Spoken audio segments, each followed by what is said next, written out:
and that's the way this club was from the get-go. It was just a bunch of good brothers hanging out together, tighter than a nun's pussy. My brother right here.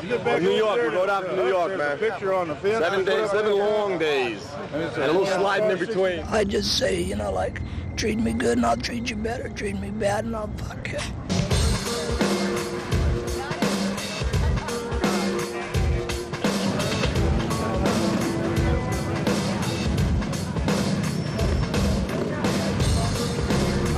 We got a set of laws I live by. That's all I care about.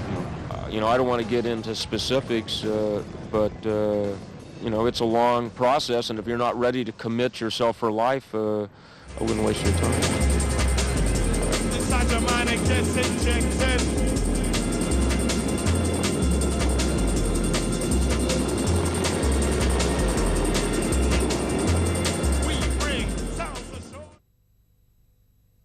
There was one fella, his name was Dink. He was in the Navy, and yeah, Dink was Dink. Yeah, remember Dink? Dink had his legs blowed off.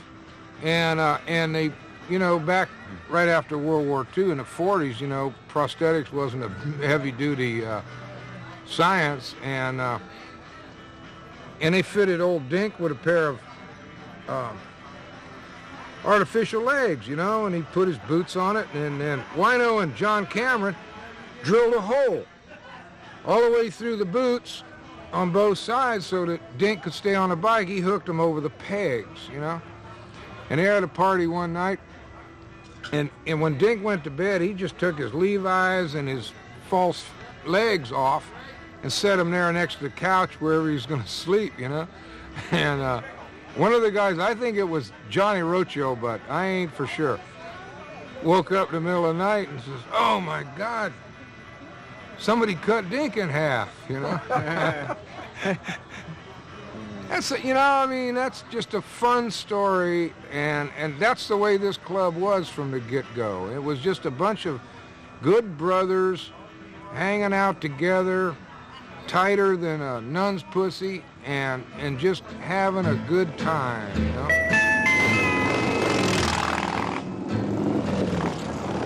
Everybody belongs to a clan of some kind, you know, from the days of the caveman right up till now. Everybody belongs to something. Yeah, that's and, right. Our bag just happens to be riding sickles, you know. And I've been riding 25 years roughly after I come back from Vietnam. You know, I got heavy into it.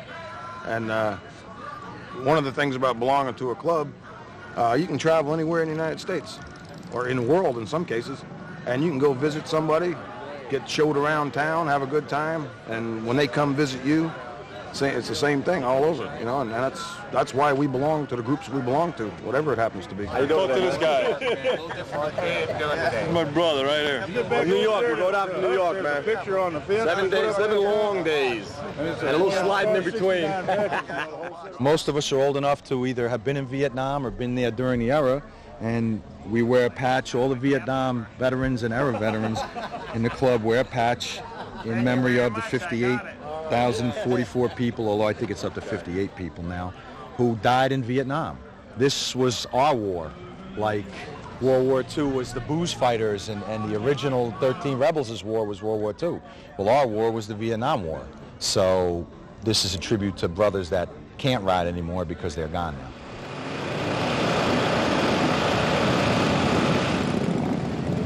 Certainly, you know, you have to have a Harley Davidson, American-made motorcycle. You know, you have to fit into the ideals of the particular group that you know, you're going to join. I mean, you know, I don't want to get into specifics, but you know, it's a long process, and if you're not ready to commit yourself for life, I wouldn't waste your time.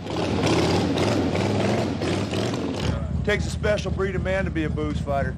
You know, our founding father told us, you know, hey, people are going to come and they're going to go, and you're going to see after an amount of time, you know, what they're really about. These guys have stood the test of time. They're still fighting it to keep true to what our beliefs are as a club. These guys have the same beliefs as we do out here. We don't always agree on everything, but we do the best we can and we make things work. You know, you can't walk into a club like the Booze Fighter and say, hey, you know, I want to be a booze fighter. It's not going to happen that way. You got to come around, you got to hang around, and if we don't like you, you ain't going to make it. You got to be the material and the kind of person and have a heart. It's all in here is what makes a booze fighter, you know. It'll be real easy to quit tomorrow and say, hey, you know, this thing's just too damn tough. I can't take it anymore. But I have days like that. You know, and we have days like that. You know, it's just like a job for us, you know. You go to work and your boss gets on your ass and you want to fucking quit. We can't quit. You know? We can't quit. We don't call cops either. We don't call cops. You know, we deal with our own shit. I found out that, you know, these were the type of people that I identified with and I felt comfortable around and that I trusted. I found that the people that everyone was so appalled with were people that I could trust and that were men of their word, and they had a lot of honor about them. And I said, you know what, I'm going to make a decision, and the decision I made was, you know, to go into the outlaw world, where I felt more comfortable and I actually felt more safe. Wino Willie Faulkner III. I see him as kind of the inventor of all this shit, really. I mean, he was doing it. I mean, who was doing it before him? The 13 Rebels. He was 13 Rebels, and he was quit Yellow Jackets. I mean, he had all of them tattooed on him. You know, for running that gate, his club was pissed at him. So he quit that club, and he started the Booze Fighter. Yeah. Well, he was born in Fresno, California in 1920. And when World War II came about, Wino got drafted in the Army. Well, he's a pretty smart dude, so he qualified for the Army Air Corps, which turns out wasn't such a good deal. Wino was a gunner in B-17s in the Pacific for the length of the Pacific War. And came back off of that with a couple Purple Hearts and pieces of his self shot away and whatnot, and developed the philosophy that I already know how to die. Got to figure out how to live here real quick. But he had done motorcycles before the war, and when they had these gypsy tours and the AMA races and this and that. And one of the most famous of motorcycle races is the annual 200-mile classic on the slippery, shifting sands of Florida's Daytona Beach, where the cyclist who doesn't cruise along at 90 miles an hour is considered somewhat of a sissy. Willie and J.D. Cameron and them, they all belonged to the 13 Rebels before the war. And, of course, after the war, the guys came back, and the 13 Rebels had gotten a little older, and jobs and responsibilities and this and that, and they were a regular AMA club. And, of course, the guys coming back from the war now were a little wilder. So I think they wanted, like, a taste of something a little wilder, and I'm sure you know the story of Wino Willie coming back and having a race where he was drunk and racing around and crashing through the gate, and the 13 Rebels said, well, you know, that's embarrassing to us. You were drunk, you know, there were regular races there. We want it to be a regular race, and you embarrassed us. So, of course, Willie didn't like it, and he said, well, if you're going to be that way and you're going to be, you know, I'm leaving, you know, and then he left, and then he started the Booze Fighters. Got a little bit pissed off about the way the AMA was running things and created the Booze Fighters. The Booze Fighters came from the two things that the AMA hates worse: booze and fighting. I'll just hook them two names up and give them the gas, you know. That was Wino, man. Give them the fucking gas. In fact, what the Booze Fighters finally did, because they couldn't race at AMA-sanctioned events, and there wasn't enough unsanctioned events for them to actually be competitive, what they did was they started another club called the Yellow Jackets, which wasn't a real club. What they did was they incorporated it, and they said, all right, we're going to start a motorcycle club called the Yellow Jackets. Well, all the guys were actually Booze Fighters. But they then went to the AMA and said, we're a brand new club. We're the Yellow Jackets. We want to race. And they wore a shirt that was black with yellow and black sleeves, and it was a Yellow Jacket racing jersey. Well, the AMA to this day does not know that they did that.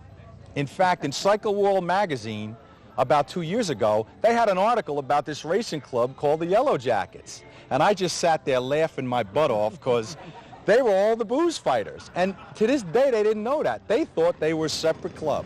And that's what they did to get over and continue to race. They didn't want to be a part of the American Motorcycle Association, and that they didn't need to belong to them to be part of motorcycling. And I think it was more of a joke on society, if you will, than anything else. It was basically the jersey like we got on now, but it was just a different color, different stripes on the arm. Looked like a bumblebee going down the road there. Looked like Lee Marvin in the Wild One laying in the fucking cell, right? Yeah. All in all, it started here in Hollister. Before Hollister, there were friendship. After Hollister was a brotherhood. Before Hollister, rights of transportation. After Hollister, lifestyle. All of what you see now, believe it or not, came out of that one movie, The Wild One. Before that, you know, a motorcycle club was a motorcycle club. And even if they were wild, it wasn't that big of a deal. You know, that's just the way they were. Well, after the Hollister thing and the Riverside, they made the movie The Wild One, and of course that went out, and every biker across the whole country seen this movie. Of course, they were all young, they were all impressionable, they all thought, hey, that's the way we're supposed to be. And a lot of guys adopted that type of rebel, tough guy, you know, anti-establishment, you know, beat the system type of mentality. A lot of people my age, you got to remember in 1947, in July of 47, I was 8 years old. In July of 57, I had been a Hells Angel for 3 months. So when I saw the movie, I said, I want to be just like that guy, Lee Marvin. I really enjoyed the part he played in that movie, and I hope I patterned my life after the way he acted in it. You know, Hollywood, you know, immortalized it, if you will, you know, by their movie The Wild One, and I think it really captured a lot of Americans, and as well people, you know, all over the world. You know, the roles Marlon Brando and Lee Marvin portrayed, it seemed that there was two specific type people there with different agendas, possibly trying to do the same thing, but, you know, expressing themselves differently, and it just seems that a lot of people grabbed onto that. I mean, it's a famous movie. Now, the way the movie went was that the guys from Hollywood was getting a lot of these stories about Hollister and the bike clubs and this and this and that. Well, they actually tried to depict these two clubs in the movie as the 13 Rebels and as the Booze Fighters, but they couldn't use the name because it's illegal. So what they did was they used BRMC for Black Rebels Motorcycle Club, but if you look real close, you'll see that the B is not connected. There's a line here and there's a 3. It makes it look like a B, but it's not. It's actually a 13. And they called Lee Marvin's group the Beatles, because they couldn't call them the Booze Fighters.